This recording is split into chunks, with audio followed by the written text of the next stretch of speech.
Hello बच्चों, question पढ़ते हैं।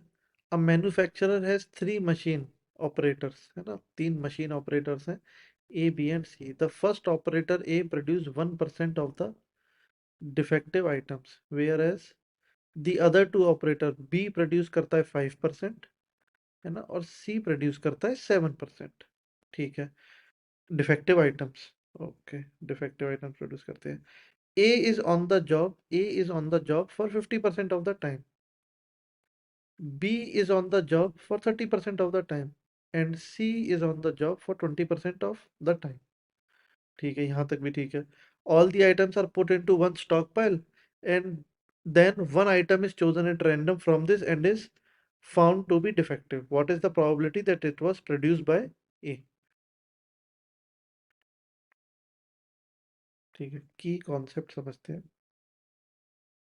क्या है की कॉन्सेप्ट, है ना?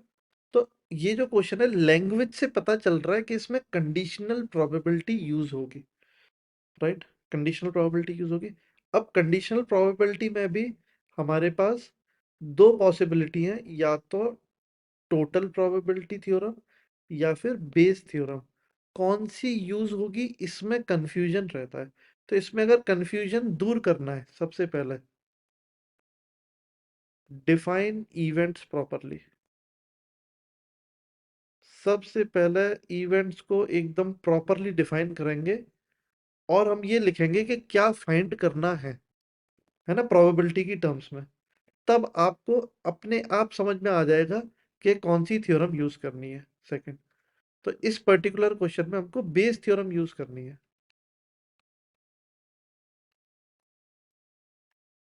राइट। एक बार मैं बेस थ्योरम थोड़ा सा लिख भी देता हूँ। Let's see E1, E2, E3, E4 और E5, ऐसे 5 इवेंट हो रहे हैं, और एक ए इवेंट भी हो रहा है बीच में, है ना। ए इवेंट भी हो रहा है, और किसी ने पूछ लिया प्रोबेबिलिटी ऑफ E1 गिवन ए, है ना। तो वो लिखी जाती है probability of A given E1 into probability of E1 upon जो ऊपर जो नंबर लिखा है एज इट इज, उसका ही समेशन लिखना है ना। थोड़ा सा याद करने का आसान तरीका है। जो ऊपर आपने नंबर लिखा है उसका एज इट इज समेशन लिखना है। ठीक है, अब इसको सॉल्व करते हैं। मैंने ए को डिफाइन करा है। ए इवेंट है, ए इवेंट रिप्रेजेंट कर रहा है operator A is on the job, है ना। इवेंट बी को डिफाइन करेंगे कि operator B is on the job. Event C को डिफाइन करेंगे operator C is on the job. D को डिफाइन कर रहे हैं डिफेक्टिव आइटम, डिफेक्टिव आइटम। एक एक करके सबकी प्रोबेबिलिटी भी लिख देते हैं। प्रोबेबिलिटी ऑफ ए 50%, है ना। मैं परसेंटेज में ही लिख रहा हूँ अभी। Probability of B 30%। Probability of C 20%। ठीक है, एक और इन्फॉर्मेशन पता है डिफेक्टिव के बारे में। तो probability of defective given it is from A, वो 1% है।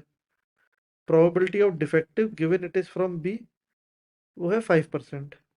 And probability of D given it is defective, हाँ, probability of defective given it is from C, वो है 7%।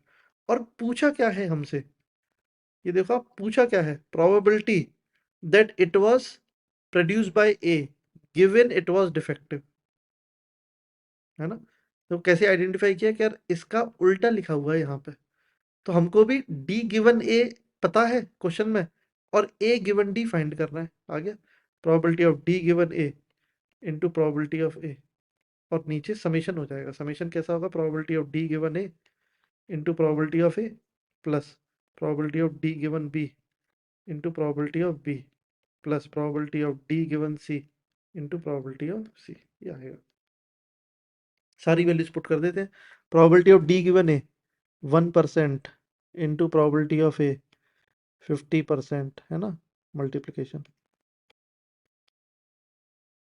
डिवाइडेड बाय, नीचे भी क्या आएगा, 1% 50% प्लस 5%, है ना, probability of D given B into 30% plus 7% और इंटू 20%, है ना। मैं इसको थोड़ा अच्छे से लिख देता हूँ।